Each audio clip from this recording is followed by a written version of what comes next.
Everyday heroes, extraordinary vision, stories and inspiration from our world to yours. This is Unlocking Secrets for Women Radio. Rosslyn Delmonico, author of Color My Conversation, and a dear, dear, dear friend and heart sister. How are you? I'm doing well. How are you? I'm doing well. I get to talk to lots of people right here in my own self-isolation space, and I'm deeply grateful. Rosslyn, you are not only my very, very dear friend, but you're an incredibly gifted and talented individual who's created resources that parents and children and grandparents and teachers, educators, speech pathologists, medical personnel, you name it. People right now, and God forbid, children that happen to be in the hospital right now, and their nurses are trying to give them materials that will maybe help them right now in their communication. All of this is really beneficial, and we're going to dive deep into the materials that you offer. And at the end of this interview, we're going to have your website links up and where people can get access to the gold, platinum information that you have. But first and foremost, you are my wonderful friend and my heart sister. You want to talk about how we met? Oh, I was thinking of that. Yeah. Quite a long time ago. Oh my goodness. I think we're well over 20 years, and I had a bucket list to do a little bit of acting, and I had an agent, and the agent said to me one day, I've got this friend and you need to meet her. And that's how it started. Yeah, that was a long time ago. And she was my agent too. And she just thought the two of us should just chat together. I was in radio and you were in visual acting and modeling. And and then we met at a house in a meeting that planning a ladies' convention. Yes, and she twisted my arm to go because I was like, more than two ladies in one room is too many for me. But I've since changed my ways. But funny thing was, I was a speech language pathologist, so this was definitely out of my wheelhouse. And I remember going to her and saying, I just don't think this little bucket list is going to work for me. And she said, why? And I said, well, I think maybe in around 20 years, I'm going to be writing, 10 or 20 years, I'm going to be writing some curriculum for kids. And I didn't really know what that was, but. And you have done it. And that speaks to how important it is to listen to our creativity, because you, like all of us, are gifted with unique talents that allow you to project what you have to offer. So let's talk about your background a little bit so people can be very confident that you do know what you're doing, your years of experience and education and training. So share with us about your background. Okay, so this is my 40th year as a speech language pathologist. How to imagine when you're only like 15.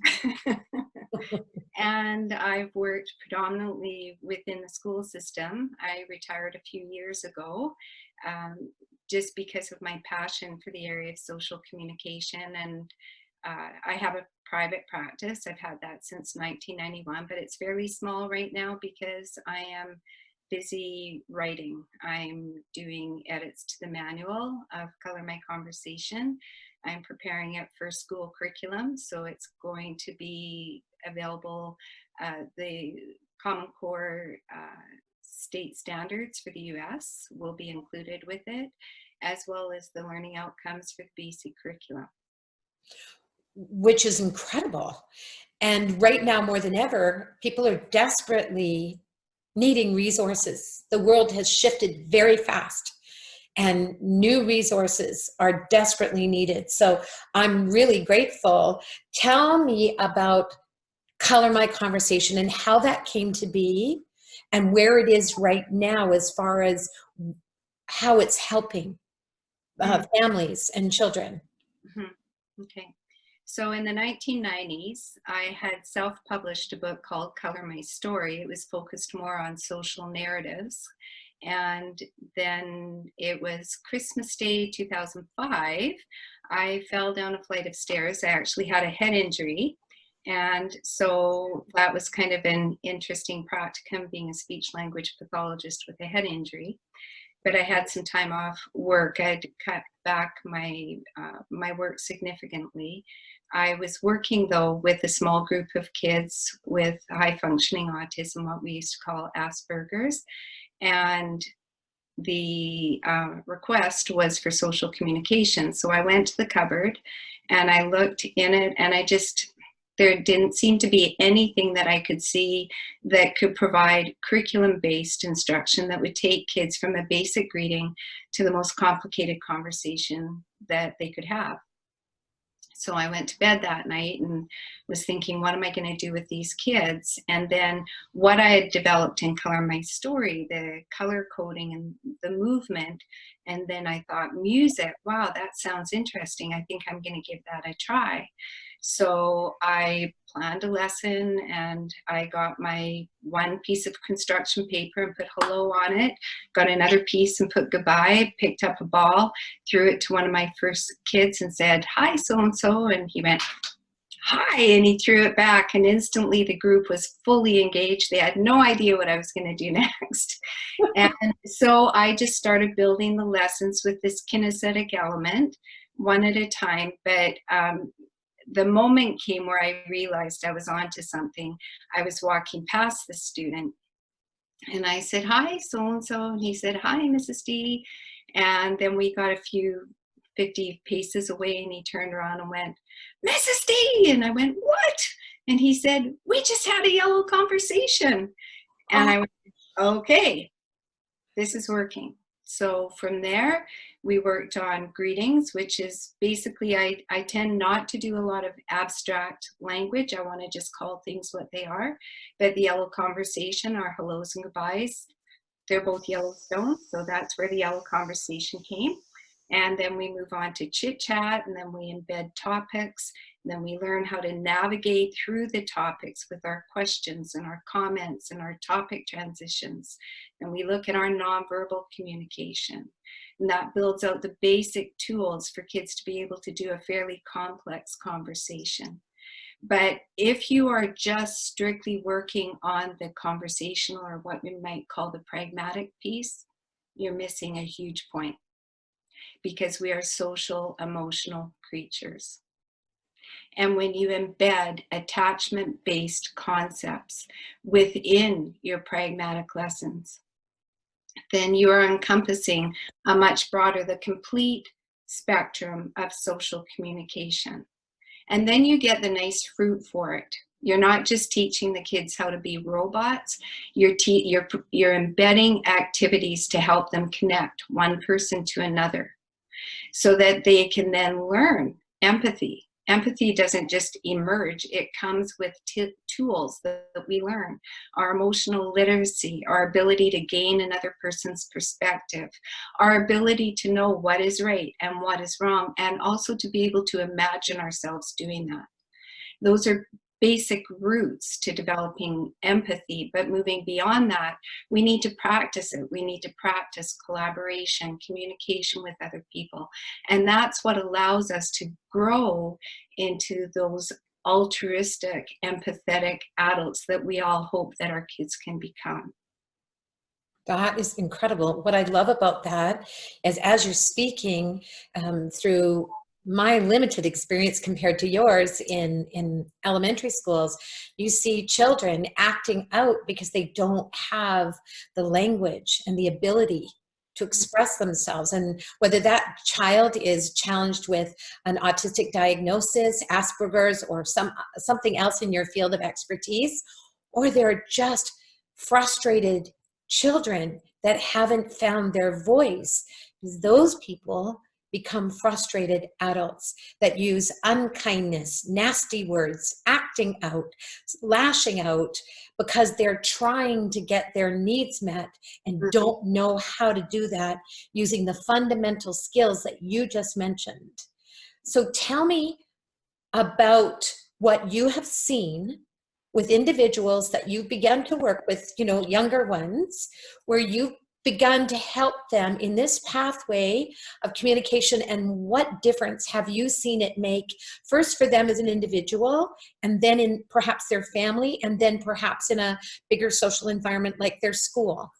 Okay, so I can tell you a story. Please, I love stories. Of one of my students who came to me who had regular language issues, ADHD, and some other complicating issues.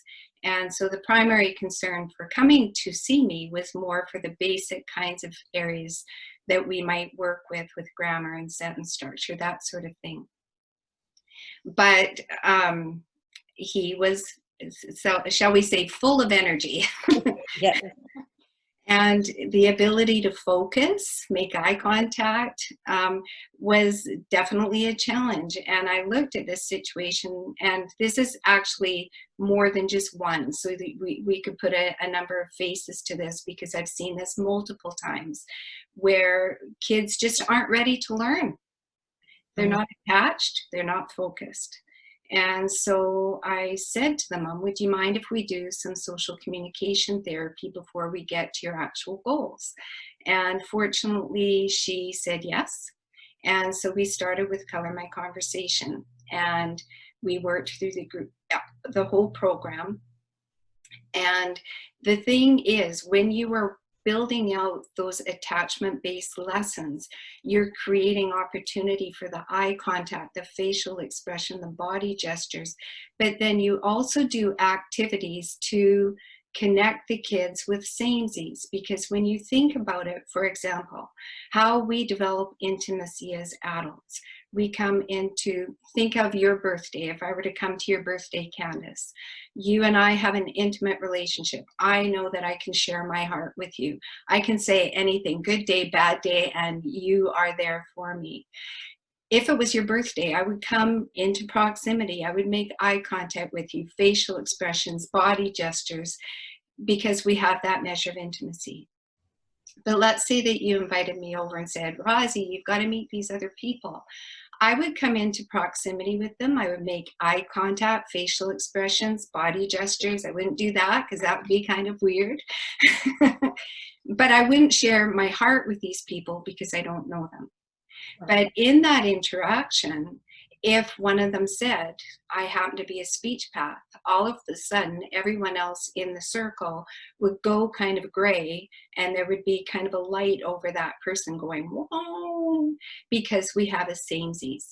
Right. That would develop a bit of an attachment, but not enough that I would share my heart with that person. I don't know them just because we share the same area of professional interest.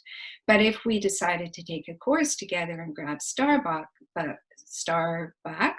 we would develop a sense of belonging, which we have with a lot of acquaintances that we know still don't share our hearts. But let's say that we developed such a good camaraderie that we even started to invite our families over and get to know each other. Now we're developing a legacy, a sense of belonging at a deeper level.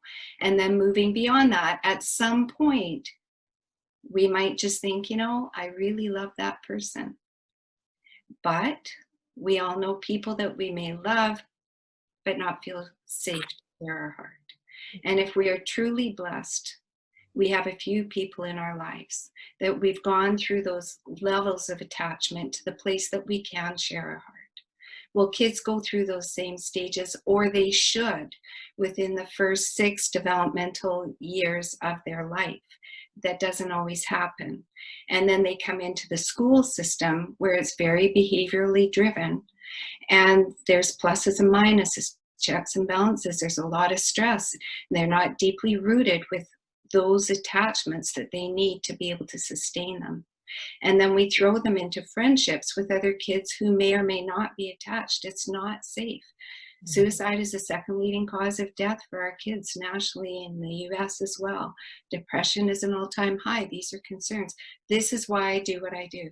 I love the kids. I care very deeply for the kids of this next generation, the Gen Z, the Gen Alpha.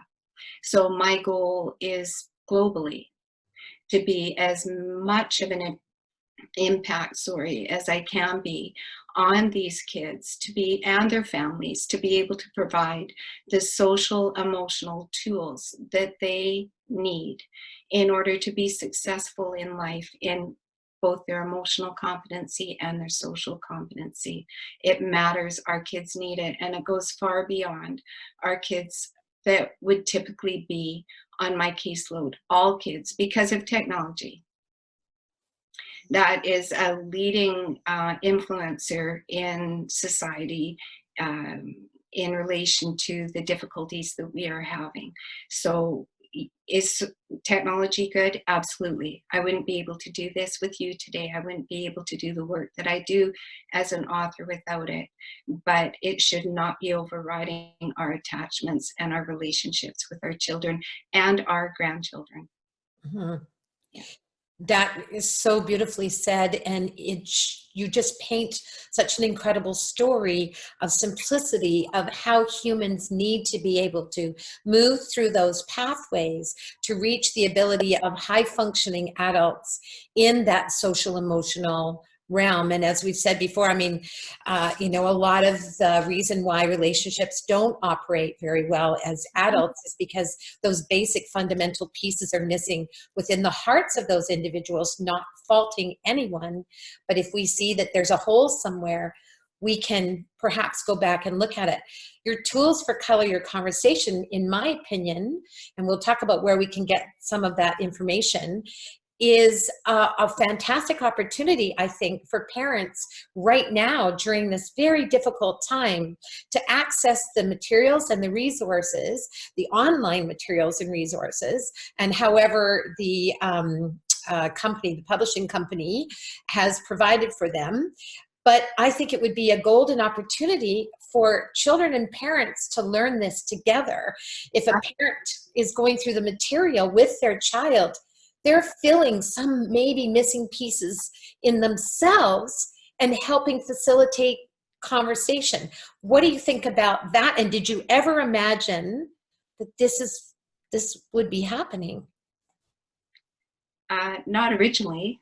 I did. I saw it as a professional tool. But when I wrote the manual, I did it with a scripted conversation embedded within it. So the conversation coach, I wanted to make it as easy for the conversation coach to implement as it is for the kids to learn. It's also based on errorless learning for the kids. So describe it. Errorless learning. Okay. So conversation is difficult at the best of times. And having had the head injury, I wouldn't recommend falling down the stairs again. That happened to you. One of the symptoms was that I stuttered as well. That was another complicating factor. And my memory was, yesterday didn't exist, and it was just too much for me to think forward. It was like my thoughts, my processing was slow. So to think forward meant like trying to think through a bowl of warm porridge. So I learned a lot through that experience as I was developing Color My Conversation. So I thought, wow, if I know how to do fluency techniques, how much more complicated and scary must it be for kids that stutter? So I implemented it not as the main therapy tool, but I implemented it so that the young kids that stuttered could see, oh, a complex conversation really isn't that hard to do if you break it down. And then I looked at the lower functioning kids and I simplified it with beaded bracelets so the kids could touch the beads as a tactile cue to be able to help them with their conversations. And then for ESL kids, one of the first studies that was done was to help a group of kids that were First Nations, and the teacher ended up using it to teach the kids their first language. And it's been used in so many different varieties: high school kids, international kids who come chit chat is not universal. Greetings are universal around the world, but chit chat isn't. There are some cultures that don't do it. And in this one setting, there were some kids, international students, who were really struggling in the high school environment. They were isolated. They knew the language on how to do chit chat, but they didn't understand the social nuances. So the teacher taught them using the color my conversation technique, which helped them. But so I was seeing it used in all of these different ways. But then in 2011, I came across the work of Dr. Sherry Turkle. She's from MIT, and she was on the forefront of technology. And she had just written a book called Alone Together, Why We Expect More from Technology and Less from Each Other. Wow. And when I read that, I was already there. I'd been there since 2006, but and was seeing that this was much bigger in need than what I had originally thought when I developed it. But when I read her book, I thought, this is huge. Yeah. All kids need this. And that's what turned my focus more to mainstream kids within school. And it was primarily used with the elementary kids, but then I've also had kids on the spectrum who are teenagers who have social anxiety and they're not prepared. I do offer other programs, excellent programs for teens for their ability to make friends, but there are some kids that aren't ready for that. They're not ready to be in a group with other kids. They just want to know the code. And Color My Conversation teaches them a code. That's so brilliant. And that goes to the message that we as individuals really need to trust those inspirational moments in ourselves and be faithful and loyal to the gifts that are within us, and just trust that there's a bigger purpose somehow, and that in time we will know. You're patting your heart because trust. Yes, because the heart speaks. It's the brain that gets busy with, we must do it this way. Yes. Listen to our heart. Yes. And that is really the voice of a child, is their heart. Absolutely. You know, it's interesting because I mean, I want to get a little bit more into what Color My Conversation is for where people can get it and how they can integrate it, and then your newer offerings and your newer additions. But I just want to tell a little story that through your influence and insight, as well as drawing a little bit from my own past, very briefly, I work in an elementary school. I'm with 450 children every day. And I noticed that there was a young boy who was acting out. And you know, if you're curious and you're open and you don't prejudge their behavior and you listen, they're going to tell you where they're struggling. And this little guy happened to come in the office. There was no one else there but me, expressing frustration and anger during playtime. And as I listened to him, I realized he was talking about an injustice that was happening to him. And he had been in the past reprimanded for injustice. And so he was coming very frustrated, and people were looking at his behavior as being a problem. Now, I am in no way have any right or authority to be involved with the children directly in a teaching capacity or supporting.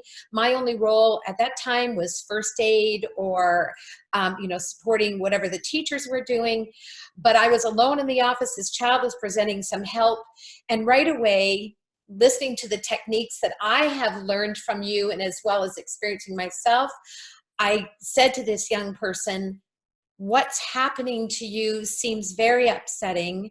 And it sounds to me like it's very important for you that me as a grown-up listens to what you're saying to me right now.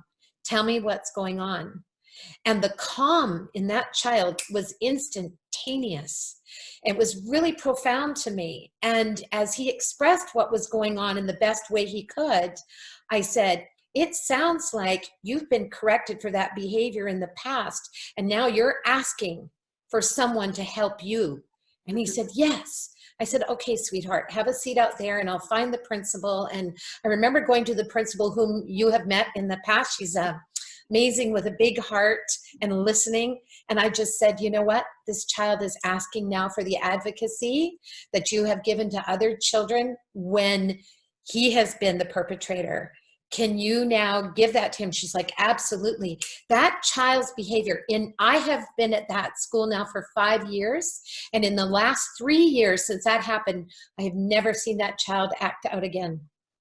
I'm not saying that it's not possible in certain circumstances, but that child has built a trust. Yes, absolutely. That he will be heard. Mm-hmm. And he did, and it made all the difference in the world in communication. And I think as adults, we get really concerned about hearing people when they're upset and not understanding that they're just saying, can you be a safe place for me to share what's going on inside? Filter out all my garbage, please, and see my heart, see what I'm trying to say. That's exactly it. You saw him from the inside out. Yes. You saw him from the inside out. Yes. And that is what we need to do for all of humanity. We need to not look at what we see, but we need to see from the inside out.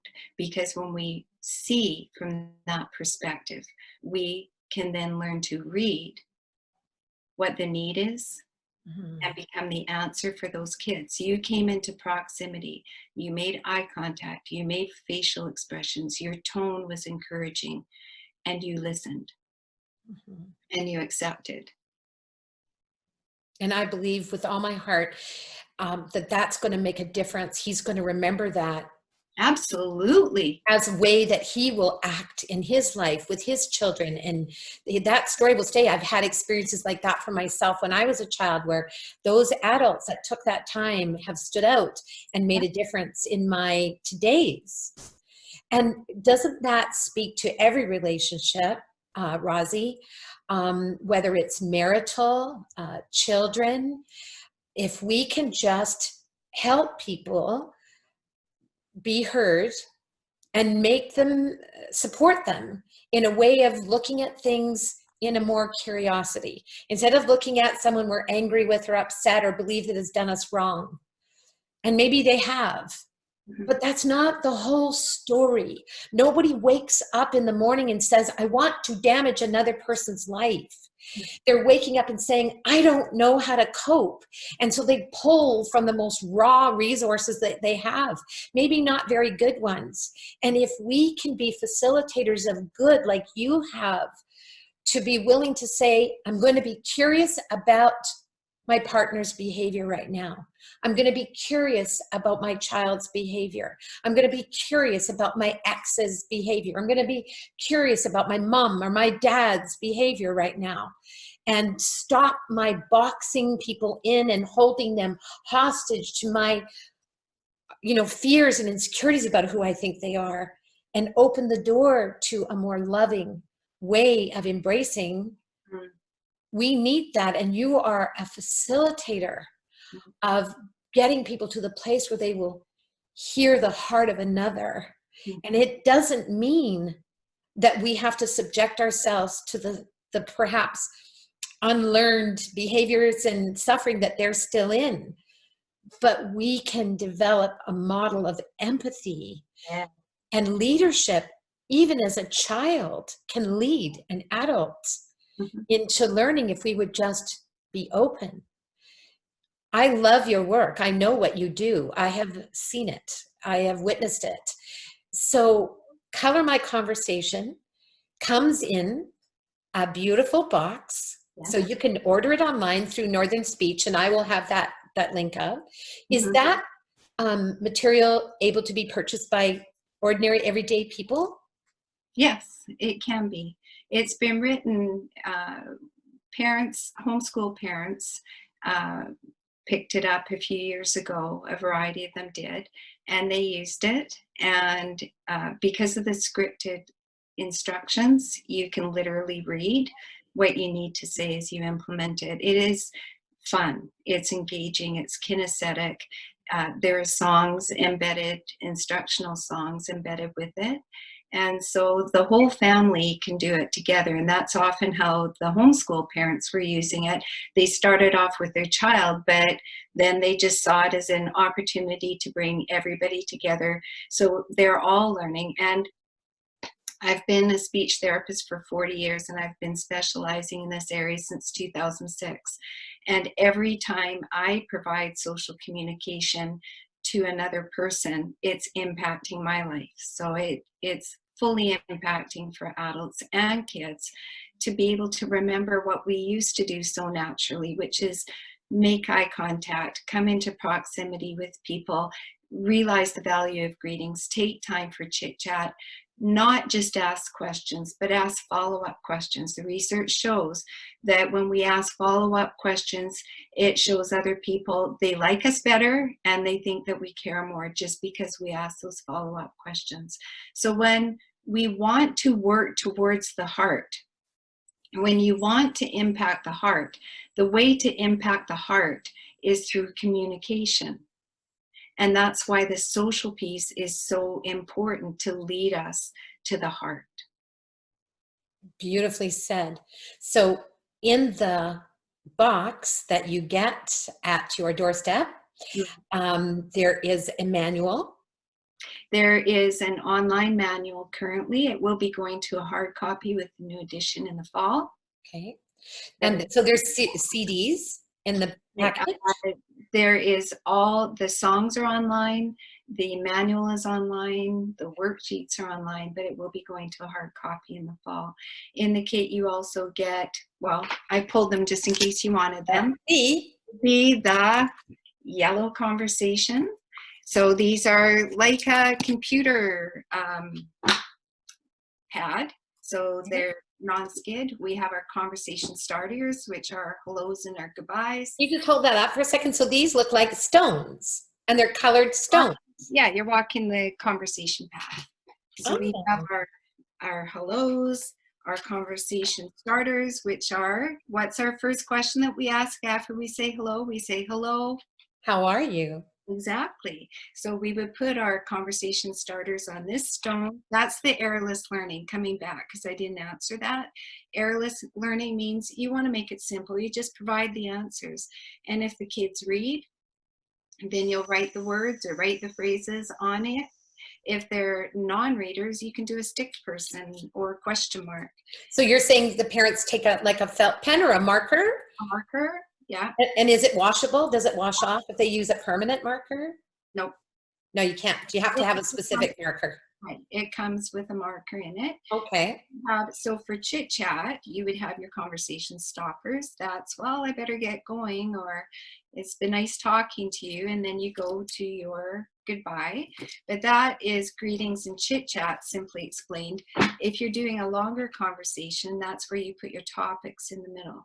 Oh. So you have topic cards that you can put for younger kids. You can put real objects on it. And then here's where it gets complicated. You can do your topic transitions, because if you've ever had a conversation with someone that jumps topics and you're not sure where they're going next, you know that there's a sense of responsibility, a sense of safety that comes when we use our topic transitions normally. When you use them well, nobody notices. Right. when you don't use them well, people do notice. Yeah, they're like, what?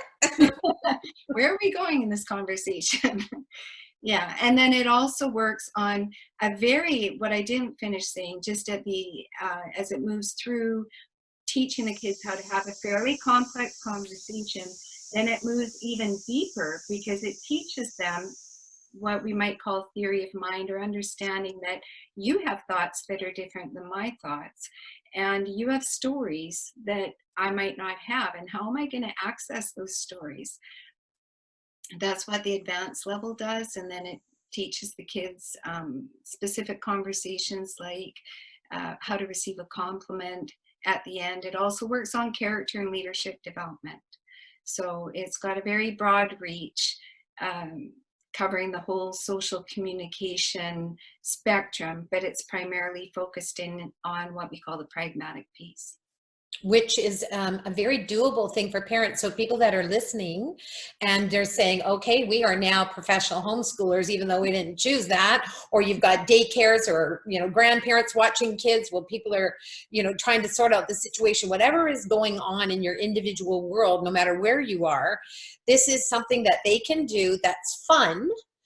And it's fun. It's got music, songs, singing, and it's something that parents can do together that's benefiting both. It's giving you that quality time. You're both learning at the same time. And it's very simple and easily laid out. Like you said, it's pretty easy to find. So I guess they need a computer for looking at the materials online. Is that correct? Be able to order them, but it's all in hard copy. Okay.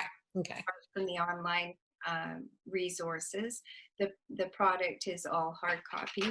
You get the ball, you get the poster, you get games. There's lots of activities which is really good. And even if you feel so intimidated, you don't know what you're doing with your children, it's so simple. It's not hard. And how about any help that parents might need? Is there a way for them to get some extra support? What is offered? So Northern Speech Services also provides short vignettes to be able to introduce the parents to the 12 lessons. It can be done over a 14 to 16 week period, but school educators also use it over the full curriculum because it complements the social, emotional communication competencies. So when I'm the parent and I've got my package here, how will I know where to go for those little vignettes that help?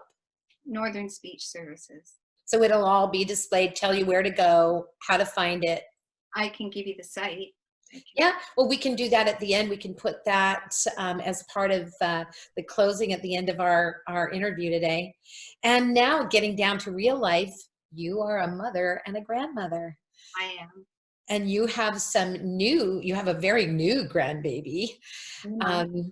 And in addition to that, like the rest of us, these little ones are isolated from us right now so that we're not contributing to the curve or flattening it, taking responsibility. How do you, as a grandmother, how are you connecting with your little babies, not being able to touch them? What's going on for you? Hands down, that is the hardest thing about this season right now, is not having my 4-year-old granddaughter jump in my arms and wrap her legs around me, and have my almost 2-year-old grandson come up and not just say, "Hi, Gamma," but be able to see his beautiful little eyes and to be able to hold that little 3-month-old that is growing like crazy. That's definitely the hardest part. And I think grandparents are hugely important right now. And we can't be in physical contact, but we can, and that's one of the benefits of technology, is the ability to FaceTime. The other day, I gave my grandchildren the task to go outside and get me 5 things. They had to get me a rock, a unique rock, an intriguing branch, a beautiful flower, something that I didn't expect, and I can't quite remember what the other one was off the top of my head right now. And then I had to do the same thing. So I took pictures of mine. They had their little bag, and we had a conversation with that as well. That's basically, it's those daily phone calls and being able to see them, blow them kisses, give them virtual hugs to be able to stay connected. But I must say, my daughter-in-law is phenomenal. I was speaking with her today, and I said, "How are you doing, hon?" She said, "Mom, the days are just flying by." And I said, "Really?" And she said, "Yeah, our 4-year-old granddaughter came out from the bedroom yesterday morning and said, 'Mom, we're going to Malta.'" They've been in Malta last summer, and So mom said, okay, we're going to Malta. She had her bag and she was going to Malta. So Shan got the laundry hamper out. That was their airplane. She said to my son, Andrew, do not throw out the cardboard boxes. They are you know, we need those. Anyway, she turned that into the hotel and they had a designated beach area. And for the whole day they were in Malta. And she said, I don't know what tomorrow will be. When the kids go to bed at night, she said, I'm looking online. There's fortunately a ton of resources out there online for parents. I'm not much of a blogger. I'm not much of a Facebook person, but I am starting to put blogs out just with ideas. But there's also so many things that the families can do already available. That's how we can stay connected. Putting the kids in front of the computer without us. Can I just explain to you very simply the difference? Yes. Okay, between technology and the TV. Okay. So you have the TV, you have technology. With TV, not to say that you want to inundate the kids with TV either, but with the TV, you are a passive observer. You're not touching it. Right. But with technology, it beckons you to touch it. And when you touch it, you get reinforced with beeps and colors and sounds. That creates a nice little dopamine pump to the brain. So with repeated touch, pump, touch, pump, touch, pump, we create a dopamine loop. We don't want that. No. We want our happy to come from others. So technology is good for what it's good for. It is not good for our social emotional wellness of our kids. And at this time with the pandemic, they need us. We are their answers, not the computers. So when we are using the computer, it's very important that it is part of a family feel where we are coming into proximity, making eye contact, facial expressions, body gestures, to be able to create the attachments that our kids need during a very unpredictable time. Thank you, Rosie. I know that parents out there are struggling. They're trying to make sense of their world. They have the worries and concerns of the finances, the job, all the things that are weighing them down, and then at the same time trying to be available and present for their children. And it's a challenging time. Daycares are closed, but those are amazing suggestions. I love that. Imagine if children get that chance to say, what do you guys imagine for us as an activity today? And for parents to try at this moment, in the midst of all of their worries, to try to let this beauty of the innocence of a little child lead them. And take some time to learn from your little ones what they would like to do, and let them become the creator and the developer of unique ways to connect. Rosie, thank you for your time today. You're welcome. I have to show you one other thing. Yes, please. Specifically for grandmas. Okay. This is Story Jumper, I believe. Yes, it's Story Jumper. So this is an online resource that this is a shout out to grandmas. Write your grandchild a book. Oh. This can be hard copy. This can be soft copy. The kids can develop their own books, but in this one, and obviously I'm going to have to write ones for the other kids, but it's just a fabulous personal book that you can create pictures, family pictures, and write a story. Can you provide the link for us at the end, and I will make sure I've attached it for people to be able to create a book for? Wow. Yeah, that one's called For Always and Forever Is How Much I Love You. You'll always be my treasure.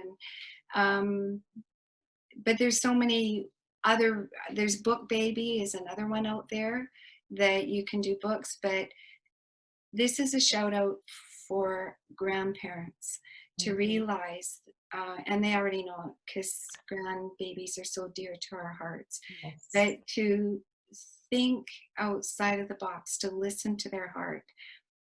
They know these little grandbabies so well. What do they need? And to also be the answer as the parents. This is such a difficult time for everybody, but we can do it. Yes. We're better together. We're better together rather than in front of the computer. So we need to take those opportunities to make eye contact, facial expressions, body gestures to show the love, because it really is, it all comes down to love at the end of the day. It really does. Now, Rosie, you are working on some new materials. Just briefly tell us what you're working on. Mm-hmm.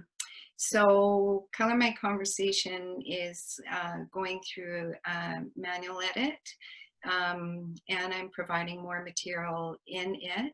I'm also developing a two-day online seminar, and then Color My Story is more focused on the emotional piece, what we call conversational narratives. So attaching the emotions with the conversational narrative piece. So it's the emotional regulation and the ability to express from our hearts, our thoughts and our feelings through our stories. Beautiful. And I'm not bored in my retirement. you sure are not. And will those same materials be available in the future at the same space at Northern Speech? Mm-hmm. And you're doing speaking, although not right now. Unfortunately, your speaking tour got sort of stopped due to all of this. Yeah.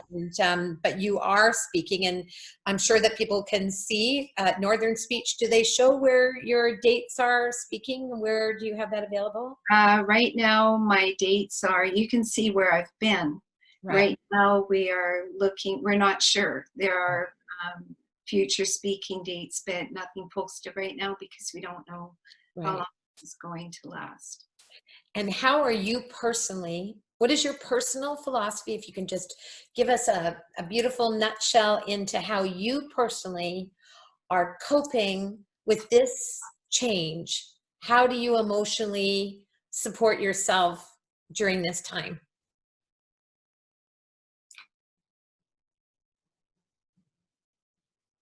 It's a very good question. I trust. Fear is the enemy. Yes. Courage is intentional.